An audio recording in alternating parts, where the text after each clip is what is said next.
Good morning, everybody. Here is Dr. Bahaaeldin Mohamed. This is one of the CPD lecture for teachers and students as well. So the topic of today is portfolio, specifically learning portfolio. So we need to know exactly what does it mean, learning portfolio, what is the benefit and drawbacks of using portfolio, not only in learning but as well in teaching for the teachers as well. And we need to know how to conduct and produce your own, what kind of content we need to keep in mind in terms of preparing learning portfolio. So I would start with the proverb. This Chinese proverb said, learning breeds confidence, confidence breeds hope, hope breeds peace. So it's very essential for 21st century to learn and to know exactly, not only to learn but as well to document your learning and keep it safe in a way that you can retrieve and come back to it anytime. And this is the process what most of us they do not care about it. You learn, but the path of learning and the track of your learning already gone in a way that you cannot use it anymore, you cannot transfer it to anybody else, and a lot of efforts already gone without any evidence. So this is here we are about a learning portfolio. Learning portfolio briefly is a systematic collection of one's work. So if you are students and you are going to learn, for example, every single process in learning track, so you document it, you provide evidence of your learning. So this is what we said, it's a collection of achievement. It might be qualification skills, you could write as well, evidence of past work. So every single moment you spend in learning or teaching, it's already there, it's already documented in a way, systematic way, that you can reuse it, that you can reflect from it, that you can as well transfer this knowledge to in a meaningful way to others as well. So this is the idea of portfolio. Some of you probably would be confused what is the differences or what make differences between resume or CV and portfolio. I would say actually this is the general idea, or the the big picture, or the main umbrella, I would say, is portfolio. And portfolio by itself can include as part of it your resume or your CV.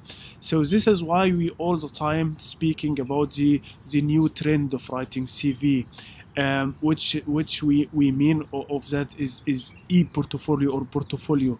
Do build up your own portfolio, which can conclude by itself, as I said, the CV. The difference is that portfolio can provide for us a lot of evidence for what you have done.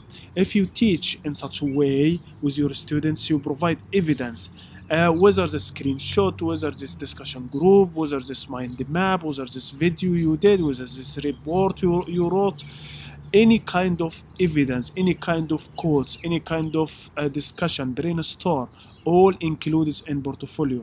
So resume is something you write it in abstract form, but portfolio is this detailed information about what you have done with evidence you could provide. So as we said, portfolio provides skills.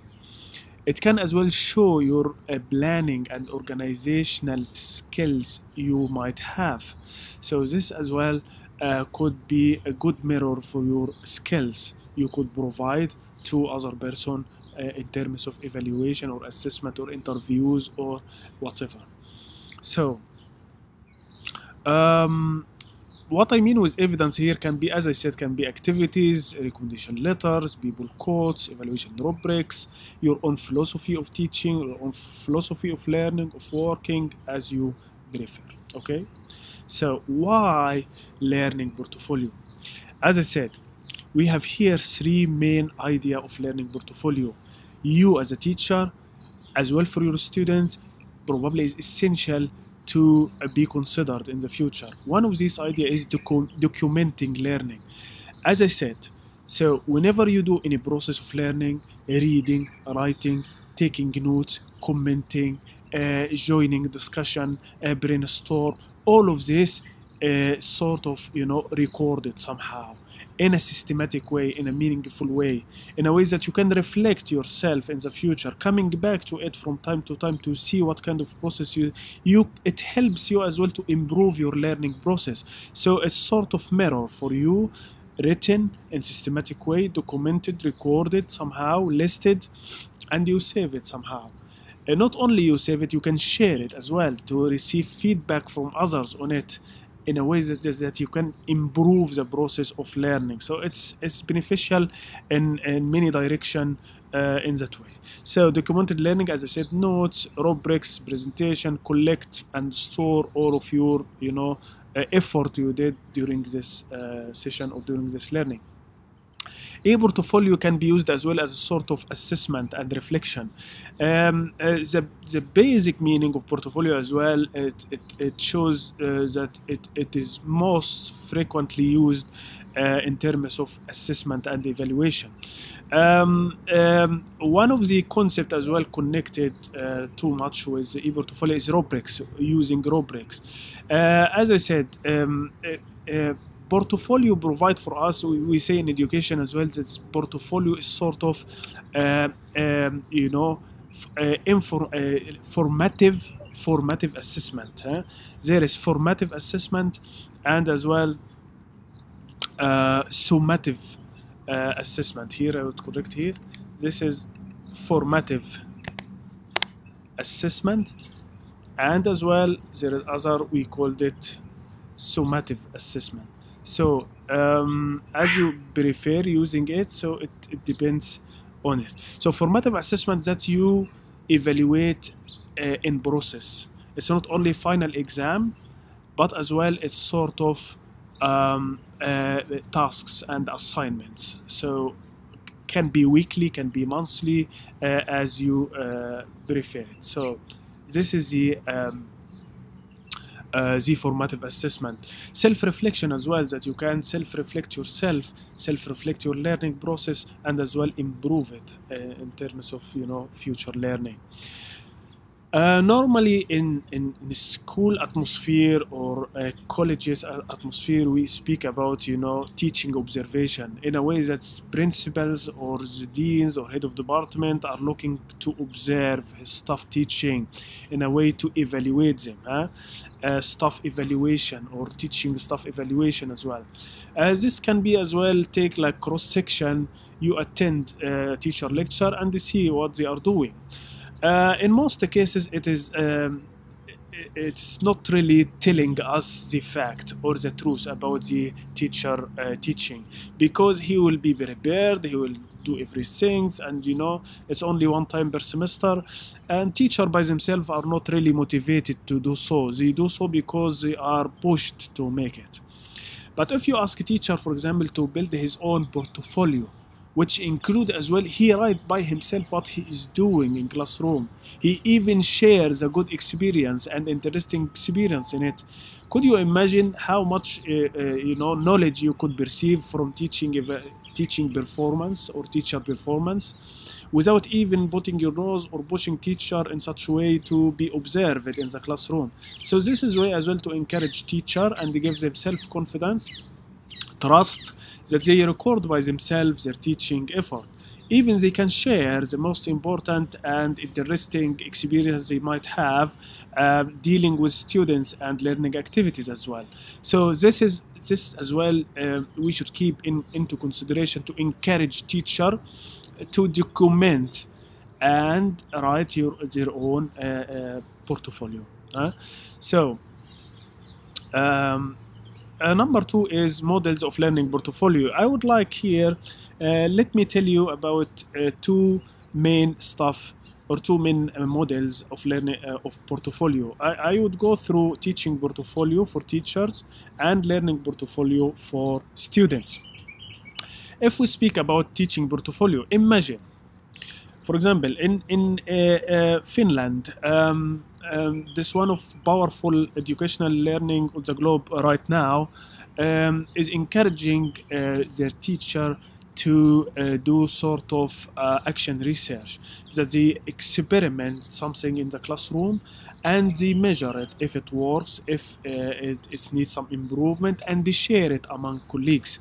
So this kind of, a systematic recording of their teaching as well. This is what we call teaching portfolio. If you are a teacher and take into consideration at the beginning of semester to write every single experience you might have in the classroom, if you try teaching method, new innovative teaching method, and it was pretty interesting among students, or students perceive it, or the responses of students was great, so you could as well document and put it in your portfolio. So your portfolio or teacher portfolio can include resume. You can put your CV as well shortly in this. Teaching philosophy. What actually teaching looks like for you. So you could as well tell us, how do you think about teaching? What's the best way you teach?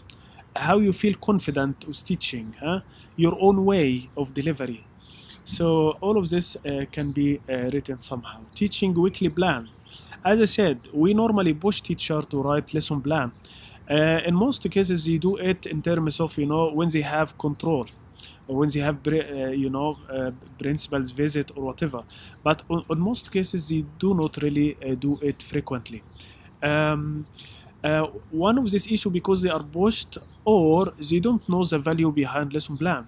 So on the other hand, if we encourage teacher to make sort of e-portfolio, building their own, write their own experience as you feel, as you will express and advertise themselves, it would be completely different. And teacher will be more likely encouraged to use or to document all of these activities. Be encouraged to put a plan, a weekly plan for their teaching as well, evaluate this plan and improve it for the future. All of this can be a part of a learning portfolio. So if you would like to encourage teacher to make lesson plan, so ask them to build a learning and teaching portfolio. This encourages as well intrinsic motivation of teacher as well, that you give them autonomy and the relatedness and competencies. All of this stuff is a basic need of human being. If you encourage teacher for these three stuff through building a portfolio, you would see the wonder and the miracles in the classroom. So evidence of using technology as well, students assessment rubrics as well, to be transparency in evaluation, to not have any complaining against your way of evaluation of students. Everything could be recorded, and you evaluate students week by week, so you know exactly better their performance, and you are more likely accurate in putting grades for students. So this can be teaching portfolio. It's a really big deal for teacher as well. You document all of your experience of teaching. Imagine if you work 4 or 5 years in schools, and all of these 5 years documented somehow in terms of portfolio. You can even write research about it. You can even share this experience among people. You can even advertise yourself about the achievement you did through these 5 years. So second part of models of learning portfolio is learning portfolio for students. Actually, I did it intensively last 5 years with many students. My students as well liked it so much in a way that they can follow up their grades. And students all the time complaining about grades and trying to discuss make argument and try to earn some notes from you. So if you follow learning portfolio, so you can see the progress of every single student's performance, and every single student can have sort of self-evaluation and know exactly why he received such a grade and such effort. So you can provide all the time evidence, and you discuss on let us say evidence-based discussion that everything's already documented somehow for you. So it eliminates sort of lack of transparency in terms of evaluation as well. It gives you sort of a pre-planned evaluation scheme. So all of this can be as well. So learning portfolio for students can include module descriptor, weekly lesson, so you can manage and plan for learning activities every week, as I said. And we describe in one other lecture in Flipped Classrooms that if you record your lecture before the class, you own all the time of classroom for preparing and designing many other face-to-face activities in such a way that it should be like this in the classroom, not only lecturing students but as well interacting in a meaningful way with your students. So it includes as well a scale or grading scales for students. You know exactly formative ways that, okay, this week has 2 activities. Every single activity has 2.5 grades. That means every single week or this week, every single student will receive, for example, 5 grades based on accomplished or achievement of these activities. One of these ideas here, I designed for you just, like a prototype model of a teaching portfolio. You can find in this QR code. And as well, we use Buzur.com as sort of e-portfolio for students. And I have screenshot for you how students, all activities of students can be listed under his profile in this website. And you can receive as well from this QR code. Okay, so this is for you to make easier, that you can imagine how it looks like teaching portfolio and how it looks like, students portfolio online. So have a look, and as well you can ask me if you have additional question. Here is some conclusion and references. Take an action. So as a benefit of this lecture as well, take the action. Record your lecture, make it available online, and build your own portfolio. It's time consuming for sure, but for long term, it's amazing. You will do the effort one time only, but after this, everything's already done, recorded, listed. You even will be prepared for improving in class activities as well, and comparing groups to each other, transferring knowledge, being able to reflect yourself, your teaching, and students as well groups.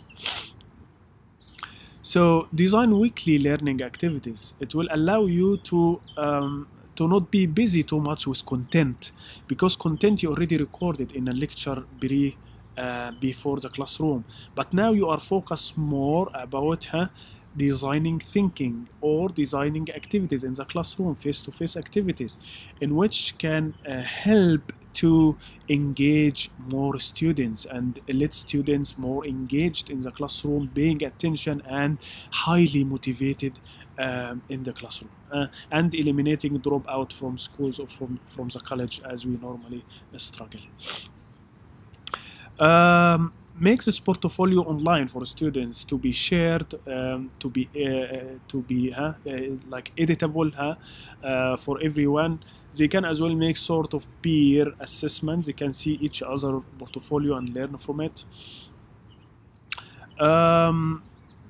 Some of the idea as well. This is one book as well, very interesting. You can read Documenting Learning with e-portfolios. There are some ideas here I would as well to recommend you. Flip your classroom. If you flip your classroom, record your lecture before, you will be able to focus more about learning evaluation and learning activities. Start document and reflect the learning. It is amazing, rich experience teaching, and it is very sad if you do not document all of these experiences and already gone like nothing happened. This is as well sad to say it. Imagine if all the teachers around the world document their own experiences, document it, share it, advertise themselves by this stuff. We could have really much more to learn from it than nothing. Transfer and share your teaching knowledge through this portfolio as well. It can be as well sort of evaluation, sort of evidence about your effort, sort of advertisement for yourself as a teacher. So as a homework for this lecture, try to use this teaching portfolio which I left for you, and build on it, make details, personalize it to your needs, and start right now, document all of your teaching activities.